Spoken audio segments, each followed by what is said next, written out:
अच्छा डॉक्टर साहब, ये आजकल बड़ा खवातीन में और इवन के मर्दों में भी माइग्रेन का बहुत प्रॉब्लम है, सर दर्द बड़ा रहता है, कभी आधे सर का दर्द, कभी इससे भी किसी कावे से जो हम बनाएंगे आज को फर्क पड़ने वाला ये क्या? हाँ, एक कावा बताएंगे आपको आज अच्छा, बना के, उसमें इस कावे से माइग्रेन खत्म हो जाएगी? सर मेरे पास टाउनशिप से एक बच्ची को लेकर आए उसके पेरेंट्स।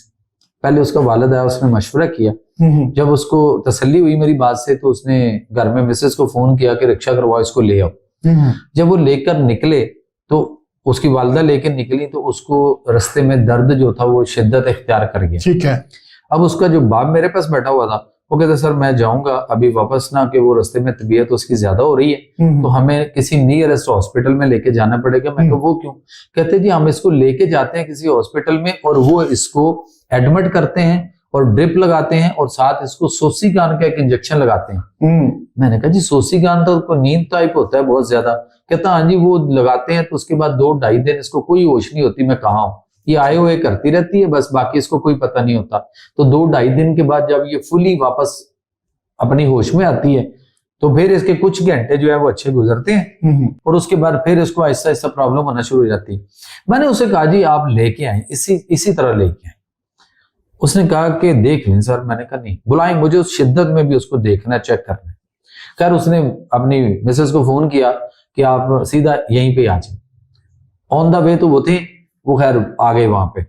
जैसे ही वो आए मैंने उसको नब्ज पकड़ी, चेक किया, जुबान देखी और 1-2 चीजों को देख के मैंने फिजिकली एग्जामिनेशन, तो मैंने उसको ना अपने स्टाफ को बुलाया। मैं फौरन जो है ना फलां कावा आप फटाफट बना के लेके आए, अदरक, जीरा और पुदीना जो भी हम बात कर रहे हैं, क्योंकि इस माइग्रेन का ताल्लुक आपके मैदे से, डाइजेस्टिव ट्रैक से और एच पैलोरी के साथ इसका मैक्सिमम ताल्लुक होता है। ओके। अब वो मेरा स्टाफ गया फटाफट हमारे किचन में और वहां से वो 3 चीजों का कावा बना के ला के, अब बिलीव मी के 1 कप कावा हमने उस के वालदा को दिया कि इस बच्ची को पिलाएं, और बच्ची उस वक्त तक ना काफी हद तक मतलब वो ऐसी हो गई थी कि उसे कुछ पता नहीं था कि मैं कहाँ हूं।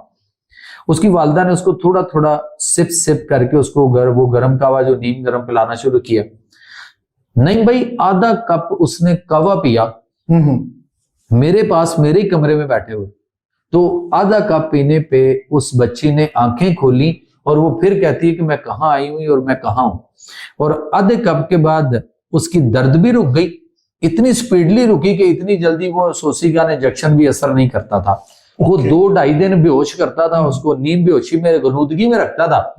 अब उसके बाप ने या माँ ने और इस पे और क्या ट्रस्ट मेरे पे करना था?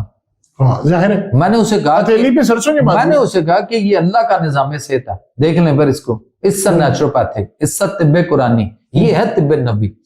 मुझे कहते हैं जी ओके डन, आप सर दवाई दें, आप दवाई दें, हमने इलाज करना है।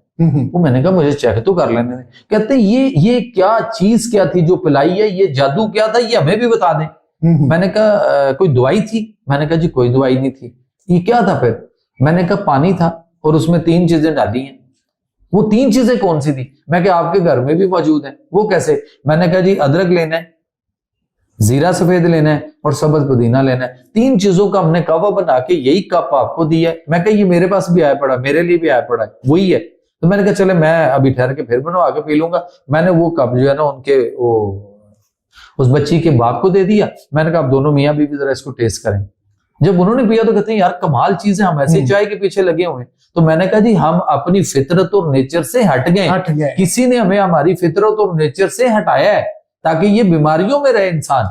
अच्छा डॉक्टर साहब, ये शटिका का बहुत प्रॉब्लम आजकल जो खासकर जिनके लॉन्ग आवर सिटिंग्स होती हैं, ऑफिस जॉब है, तो अक्सर प्रॉब्लम आ जाता है। तो इससे बचना कैसे चाहिए और इसका अगर हो जाए तो क्या इलाज करना चाहिए?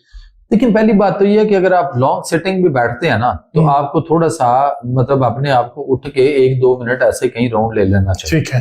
दूसरा, जब भी हम जमीन पे खड़े हों, खड़े होके अगर हम बात कर रहे हो तो हमें दोनों पांव पे इक्वल वजन रखना चाहिए। ओके। दोनों पे बैलेंस। कुछ लोगों को आदत होती है वो राइट पे, कुछ लेफ्ट पे। डॉक्टर तो कहते हैं कि एक आपने एक वजन में पूरा इकट्ठे नहीं रखना सर, लेकिन कंटिन्यू अगर हम सिर्फ एक साइड पे झुके रहें, हाँ, या दूसरी कोई इधर झुकने वाला है तो वो इधर ही वजन डाल के और दूसरी को इजी करके खड़ा रहे, तो वो भी तो गलत है ना। हाँ। आप क्या कर रहे हैं? अपनी अलाइनमेंट को खुद खराब कर रहे हैं। ठीक है। आप सीधे दोनों टांगों पे वजन डाल के खड़े हों, लेकिन कोई 5-7 मिनट गुजर जाए तो उसके बाद थोड़ा सा इधर थोड़ा सा इधर और फिर आप बैलेंस हो जाए। ठीक है। फिर आपकी टांगे टेढ़ी नहीं होंगी ना, अलाइनमेंट खराब हो रही। उसमें होता क्या है, डॉक्टर कहता है ये मोरे का मसला है और मोरा L4 L5 S1 का, और वहां पे वो कहता है जी आपकी नर्व दब गई। बेसिकली वहां से उस जगह से 2 वेन्स, मेन बड़ी वेन्स जो होती हैं नर्व्स, वो निकलती हैं और दोनों टांगों में राइट और लेफ्ट आती हैं। उस बड़ी नर्व्स या वेन का नाम जो है वो है शैटिका, ठीक है, जिसके अंदर ब्लड सर्कुलेशन और उसके अंदर बहुत कुछ जो है ना ब्लड परफ्यूजन रेट जो है वो आता है। अब होता क्या है कि उसके अंदर वहां से एक इन्फेक्शन चली गई, एक इन्फ्लेमेशन या इन्फेक्शन कह लें कोई, वो वहां उस वेन में चली गई। अब जो वो वेन में गई ना, तो वो ब्लड सर्कुलेशन में उसी वेन में ऊपर नीचे ट्रेवल कर रही है। ओके। उसको जब तक इन्फेक्शन को कोई खत्म नहीं करता तो उस वक्त तक ये इसका इलाज कोई नहीं कर सकता। जो इसको समझता है वो तो बड़े आसानी से ऐसे कर लेता है। ठीक है। अब मिसाल इसकी दूंगा कि नबी करीम सल्लल्लाहु अलैहि वसल्लम के जमाना में जब शैटिका किसी को होता था तो तिब्बे नबवी के अंदर लिखा है कि ये जो दुम्बा होता है, दुम्बे की जो चक्की होती है पीछे, जो चर्बी से नहीं फैट पीछे लटक रहा होता, आप सल्लम के तिब्बे नबवी में ये इशारे मिलते हैं और करवाए गए बकायदा सहाबा को जिनको ऐसा हुआ। उन्होंने कहा कि वो जो, उन्होंने फरमाया कि वो जो चर्बी है उसको लेकर आप उसको चूल्हे पे रख के गर्म करके उसको पिघलाएं, अच्छी तरह पिघलाएं और उसको निथार लें, और जो उसमें से वो निकलता है ऑयल टाइप, आपने फरमाया ये सारा इसको पिला दो। अच्छा। मुख्तलिफ टाइम में थोड़ा थोड़ा करके इसको पिला दो, उसका शैटिका ठीक हो जाता रहा। ये तिब्बे नबवी के अंदर है। अब मुझे ये बताएं, आज अगर हम ये किसी को बात करें तो पता क्या कहेगा, वो तो फैट बहुत है, चर्बी बहुत है, मैं मर जाऊंगा, डॉक्टर ने मुझे कहा कोलेस्ट्रॉल बढ़ जाएगा, डॉक्टर ने मुझे कहा फलां हो जाएगा, डॉक्टर ने मुझे कहा ये हो जाएगा वो हो जाएगा, कोई उसके करीब नहीं जाता। ये वाकई तिब्बे नबवी में सर है। अच्छा। नंबर 2, अब उससे हटके हम बात करते हैं तो ऐसी तिब के अंदर हर्बल में ऐसे इंग्रेडिएंट मौजूद हैं ओके कि जिसमें प्रॉपर जो है वो तिब के अंदर, तिब्बे नबवी के अंदर अरकुन निसा का एक प्रॉपर नुस्खा मौजूद है।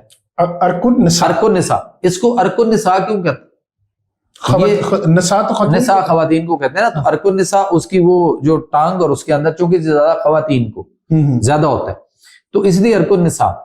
और बेहतरीन उसका इलाज, इसको लंगड़ी का दर्द भी कहते हैं कि बंदा उसमें थोड़ा लंगड़ा के। ठीक है। अब लोग कहते हैं कि डॉक्टर कहता है इसका ऑपरेशन करा दो, मैं कहता अच्छा ठीक है करवाओ, जाओ करवाओ, क्या होगा वाला।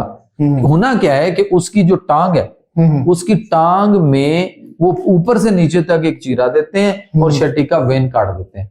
ओके, पूरी निकल गई। उसके बाद आपकी टांग श्रिंक भी होगी और साइज में भी कोई 1.5 से 2 इंच के करीब छोटी हो जाएगी। उसके बाद डॉक्टर आपको खुद से एक जूता बना के देगा, फिर डॉक्टर जूते बेचता है। अच्छा, बेचता है, उसकी कीमत लेता है बकायदा। वो क्या करता है कि एक जूते के नीचे मोटा सोल, एडी भी बड़ी और तो बैलेंस करने के लिए, और दूसरा वाला जो होता है जो नॉर्मल टांग होती है उसके नीचे बिल्कुल उसको फ्लैट कर देता है, उसके नीचे कोई एडी और कोई चीज नहीं होती, सोल भी बारीक होता है। फिर इंसान वही जूता पहन के सारी जिंदगी चलता रहता है, लंगड़ाता फिर भी है, थोड़ा या ज्यादा लंगड़ाता फिर भी है।